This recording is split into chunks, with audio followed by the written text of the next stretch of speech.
हार्दिक स्वागत है और अभिनंदन। मैं लेके आया हूं आपके लिए सामान्य गणित जो बहुत ही आसान तरीके से। तो अपन पिछले वीडियो के अंदर सरलीकरण के बारे में चर्चा कर रहे थे और सरलीकरण के काफी प्रश्न भी अपन ने सॉल्व किए थे बोर्डमास के नियम के आधार पर। तो आज आपके सामने फिर से एक सरलीकरण का क्वेश्चन आया है कि सरलीकरण का क्वेश्चन आया कि 5 सही 1/3 गुना 4 सही 1/8 प्लस 13 सही 1/5 भाग 8 सही 1/4 माइनस 3/5 का मान ज्ञात कीजिए। बहुत ही आसान तरीके से अपन इसका मान ज्ञात करेंगे। दिखने में भले ही आपको कठिन दिखे लेकिन कठिन नहीं है। गणित के अंदर बहुत ही आसान है, क्योंकि इसका अपन को सबसे बड़ी बात तो यह है कि आपको तरीका आना चाहिए। अगर तरीका आने लग गया और बोर्ड मास का जिसको नियम याद है, अगर बोर्ड मास का आपको नियम नहीं याद है तो आप मेरे किशनलाल मैथ यूट्यूब चैनल पर जाइए और वहां जाके मैंने सामान्य गणित के बारे में और बोर्ड मास के नियम के बारे में बहुत सारा कुछ बता के रखा है। तो वहां जाके आप देखिए। और अब देखिए, तो मैं इसी के साथ साथ में आपको बोर्ड मास के नियम को भी साथ में लेके चलूंगा, क्योंकि मैंने ये वादा करके आपसे रखा है कि मैं आपको गणित बिल्कुल जीरो लेवल से अंत तक लेके जाऊंगा। आप बस यही है कि हमारे साथ जुड़े रहे और हमारा सहयोग करते रहे, बस यही देखिए। अब देखो, सरलीकरण की जब भी बात आती है तो सबसे पहले बोर्ड मास के नियम की बात आती है। तो जो बोर्ड मास का नियम होता है वो होता है कि बोर्ड मास क्या होता है, बोर्ड मास। अब देखो, ये बोर्ड मास का जो नियम है इसको अपन को सबसे पहले पता होना चाहिए, क्योंकि इसी के आधार पर ये सरलीकरण के जितने भी सारे प्रश्न बनते हैं वो सारे प्रश्न इस बोर्ड मास के नियम के आधार पर ही सोल्व किए जाते। और दूसरी बात यह है कि संक्रियाओं, आपको सबसे बड़ी बात तो यह है कि संक्रियाओं का भी आपको गुणा करना आना चाहिए। क्या करना आना चाहिए? गुणा। अब देखो, संक्रियाओं का गुणा मैंने पहले भी आपको बताया था कि याद कर लेना कि प्लस का गुणा प्लस से करोगे तो माइनस क्या आएगा, प्लस आएगा। क्या आएगा? प्लस आएगा। और जब माइनस का गुणा आप माइनस से करोगे तो क्या आएगा? प्लस। और जब माइनस का गुणा प्लस से करोगे तो माइनस आएगा, और प्लस का गुणा आप माइनस से करोगे तो माइनस आएगा। तो ये संक्रियाओं का गुणा भी आप याद रखना, क्योंकि जब भी अपन गुणा करेंगे तो इन संक्रियाओं का भी गुणा आपको सबसे पहले करना पड़ेगा। अगर संक्रियाओं का आपको गुणा नहीं आएगा तो भी आप सरलीकरण के प्रश्नों को हल कर नहीं पाओगे। अब देखिए, अब अपन प्रश्न की शुरुआत करते हैं। तो प्रश्न की शुरुआत करने से पहले आपको क्या दिख रही है कि मिश्र भिन्नें दिख रही है। साथ के अंदर क्या दिख रही है? जब भी मिश्र भिन्न की बात आती है तो आपको प्रश्न सोल्व करने से पहले सबसे पहले मिश्र भिन्न को आपको साधारण भिन्न में बदलना है। तो अपन क्या करेंगे कि मिश्र भिन्न क्या करेंगे, मिश्र भिन्न को साधारण, मिश्र भिन्न को साधारण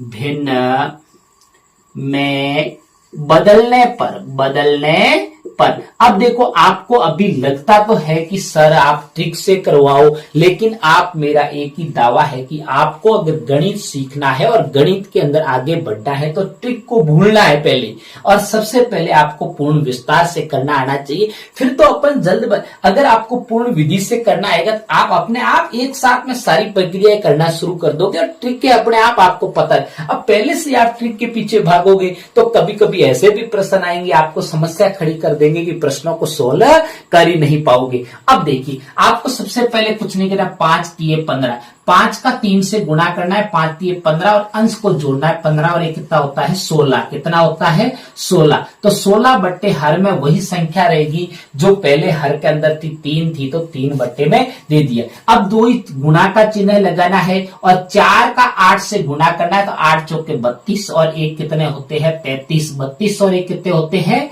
33। बट्टे में कितना करना है 8 करना है। फिर प्लस का चिन्ह, किसका चिन्ह? प्लस का। फिर देखो 13 पंजे कितना होता है 65 होता है, क्योंकि अपन को पहाड़ा भी आना चाहिए गणित के अंदर, क्योंकि पहाड़ा बिल्कुल, मैं पहाड़ों की आपको भी ट्रिक बताऊंगा कि आप कोई भी संख्या का पहाड़ा आसानी से बना देंगे। 13 पंजे 65 और 65 और 1 कितने होते हैं 67 और 67 बट्टे 5। और उसके बाद में भाग का चिन्ह और 8 चौके 32, 32 और 1 कितने होते हैं 33 और 33 बट्टे 4। और उसके बाद में देखो माइनस और 3 बट्टे 5। ये हो गया। सबसे पहले तो अपन ने मिश्र भिन्न को किसमें बदल दिया, अब सारी साधारण भिन्न के अंदर अपन ने बदल दिए। अब अपन आसानी से सबसे पहले करने से पहले आपको सबसे पहले किस पे जाना है, बोर्ड मास के नियम पे जाना है। और बोर्ड मास का नियम कहता है कि सबसे पहले ब्रैकेट मतलब कि कोष्टकों को सरल करना है, लेकिन कोष्टक इसके अंदर है नहीं, तो अपन को कोष्टक की हेडेक तो खत्म हो चुकी है कि आपको कोष्टक पे जाना ही नहीं। ओ का मतलब क्या होता है, ऑफ का मतलब का को सरल करना है, तो का भी इसी के अंदर है नहीं। उसके बाद में डी का मतलब डिवीजन, और डिवीजन अपन के इसके मतलब भाग इसके अंदर सबसे पहले पड़ा है। तो सबसे पहले आपको ये प्रक्रियाएं नहीं करनी है, सबसे पहले आपको ये प्रक्रिया करनी है कि भाग देना है। तो बाकी अपन को वैसा को वैसा लिख देना है कि 16/3 16/3 गुना 33/8 16/3 गुना 33/8 प्लस फिर इन दोनों का गुणा करने के लिए आपको क्या करना पड़ेगा, मैंने भिन्नों की गुणा करने भी आपको गुणा और भाग करने सिखाए थे। तो आपको भिन्नों का जब भाग करना है तो आपको पहली भिन्न को वैसा वैसा लिखना है, दूसरी भाग की जगह गुणा का चिन्ह लगाना और दूसरी भिन्न को उल्टा कर देना, मतलब कि 4/33 कर देना है। कितना कर देना है, 4/33। अब आप संख्याओं को आसानी से काट सकते हैं, तो पहले संख्याओं को काटिए, क्योंकि इसी को अब भले ही गुणा हो गया, आप कहोगे कि सर अब तो गुणा हो गया, लेकिन गुणा भले ही हो गया, सबसे पहले इसको सरल करना है, बाद में इस गुणा, क्योंकि ये पहले भाग वाली संख्या थी। अब देखो 33 एकम 33 और 33 दूने कितना होता है, 67 होता है। अब अपन ने काट दी, कोई संख्या इसमें कटती नहीं है, तो अपन को वैसा वैसा लिखना है कि 16/3। मैं आपको बिल्कुल विस्तार रूप से समझाऊंगा, क्योंकि जब कमजोर विद्यार्थी, बहुत सारे होशियार तो कम होते, तो कमजोर को भी ये समझ में आना चाहिए। और कमजोर विद्यार्थी, मेरा उद्देश्य यही है कि कमजोर विद्यार्थी भी होशियार बने एक दिन। अब देखिए बाकी क्या है कि 33/8 और फिर प्लस का यहां कितना बचा, देखो इसको गुणा कर लेगी। अब जो संख्या बची है, क्योंकि संख्या तो कटती नहीं, तो 2 इधर बचे और 4 इधर, तो 4 दूने कितने हो गए 8, और 5 का 1 से गुणा करोगे तो 5 आएगा, और माइनस के 3/5।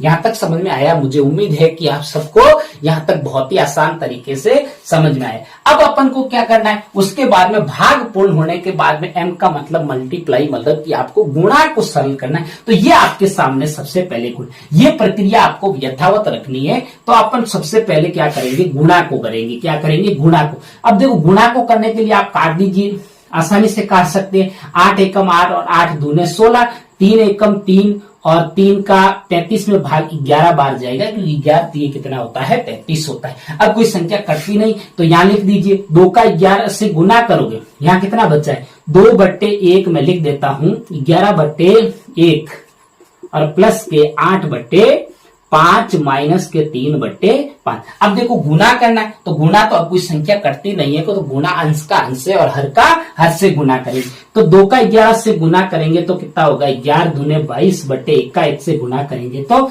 1, और फिर प्लस 8/5 और माइनस का 3/5। ये आपको सीधा सीधा लिख देना है। अब आपको सबके बाद में क्या करना है, जब मल्टीप्लाई हो गया तो 1 का मतलब एडिशन, मतलब कि सबसे पहले आपको जोड़ करनी है। क्या करनी है, जोड़। क्या करना है, जोड़। तो जोड़ का मतलब सबसे पहले आपको ये सरल करना पड़ेगा। तो इसके अंदर जोड़ करने, भिन्नों की जब भी जोड़ कर दिए तो आपको लसब लेना आना चाहिए। क्या लेना आना चाहिए, लसब। अब देखो लसब इसका 1 और 5 का लसब कितना आएगा, 5 आएगा। सबसे पहली बात तो ये है, कितना आएगा, 5। अब देखो 1 का भाग 5 में 5 बार, और 5 का जब 22 से गुना करेंगे तो कितना आएगा, 110 आएगा। कितना आएगा, 22 का 5 से गुना करेंगे तो 110, और प्लस का 5 का 5 में भाग 1 बार और 1 का 8 से गुना करेंगे तो 8। कितना आएगा, 8, और माइनस के 3/5। बहुत ही आसान तरीके से, बस आपको जोड़ बाकी गुणा भाग और क्रम नहीं भूलना है। गणित के अंदर सबसे बड़ी बात तो ये है। अब देखिए उसके बाद में देखिए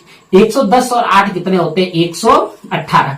118/5 माइनस के 3/5। और अब उसके बाद में आपको क्या करना है, बाकी करनी है। लास्ट में आपको सबसे बाद में क्या करना है, बाकी भी बहुत सरल तरीके से अपन करेंगे। इधर देखिए कि 118/5 माइनस के 3/5। अब देखो आपको लसब लेना है, बाकी के अंदर भी लसब कितना आएगा, 5 आएगा। कितना आएगा, 5, क्योंकि 5 में 5 का भी भाग जा रहा है और 5 में 5 का भी भाग आसानी से जा रहा है। अब देखो कितना आएगा, 118। 118 क्योंकि 5 में 5 का भाग 1 बार और 1 का 118 से गुना किया तो 118, फिर माइनस उसके बाद में 5 का भाग 5 में 1 बार और 1 का 3 से गुना करोगे तो 3 और बराबर में, अब देखिए 118 में से 3 को घटाएंगे तो कितना बचेंगे 115 और 115 बट्टे में 5। और जब आप 115 में देखो 5 दूने 10, 5 दूने 10 होता है और